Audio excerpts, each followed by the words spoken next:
ಸತ್ಯವು ಮಲಗಿದೆ, ಎಬ್ಬಿಸುವವರ್ಯಾರು? ಇಲ್ಲಿ ನ್ಯಾಯವು ನಲುಗಿದೆ, ಉಳಿಸುವವರು ಯಾರು? ಇಂದು ನಮ್ಮ ಜೀವನದಲ್ಲಿ ನಮ್ಮ ಕಣ್ಣ ಮುಂದೆಯೇ ಹಲವಾರು ಘಟನೆಗಳು ಸಂಭವಿಸುತ್ತವೆ. ಕೆಲವು ಘಟನೆಗಳು ನಡೆಯುವಾಗ ನಮಗೇಕೆ ಊರ ಉಸಾಬರಿ ಎಂದು ನಾವು ನೋಡಿದರೂ ನೋಡದ ಹಾಗೆ ಸುಮ್ಮನಾಗಿ ಬಿಡುತ್ತೇವೆ. ಅದೆಷ್ಟು ಬಾರಿ ಸತ್ಯದ ಪರವಾಗಿ ನಿಲ್ಲಲು ನಾವು ಸೋತು ಹೋಗುತ್ತೇವೆ. ಎಲ್ಲರಿಂದಲೂ ಸತ್ಯವನ್ನು ಮಾತನಾಡುವ ಶಕ್ತಿ ಇಲ್ಲ. ಸತ್ಯವನ್ನು ಮಾತನಾಡಲು ಧೈರ್ಯ ಬೇಕು.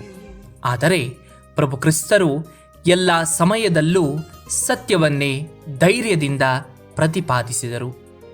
ಸೈನಿಕರು ಅವರ ಕೆನ್ನೆಗೆ ಹೊಡೆದಾಗ, ನನ್ನದು ತಪ್ಪಿದ್ದರೆ ಆ ತಪ್ಪನ್ನು ತೋರಿಸು, ಏಕೆ ಹೊಡೆಯುತ್ತೀಯೇ ಎಂದು ಕ್ರಿಸ್ತರು ಧೈರ್ಯವಾಗಿ ಕೇಳಿದರು. ನಾವು ಕೂಡ ಕ್ರಿಸ್ತರ ಈ ಸದ್ಗುಣದಿಂದ ಪ್ರೇರಿತರಾಗಿ ಧೈರ್ಯದಿಂದ ಸತ್ಯವನ್ನು ಮಾತನಾಡಲು ಪ್ರಯತ್ನಿಸೋಣ.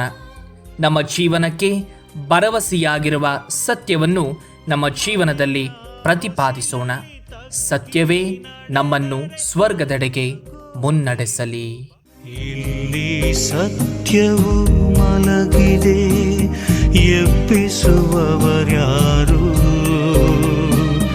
ಇಲ್ಲಿ ನ್ಯಾಯವು ನಲುಗಿದೆ, ಉಳಿಸುವವರು ಯಾರು? ಎದೆಯ ನೋವು ಮಲಗಿದೆ, ಎಬ್ಬಿಸುವವರ್ಯಾರು? ತಾನೇ ಎದ್ದು ನಡೆದರೆ ಸಂತೈಸುವವರ್ಯಾರು? ಸಂತೈಸುವವರ್ಯಾರು? ಇಲ್ಲಿ ಸತ್ಯವು ಮಲಗಿದೆ,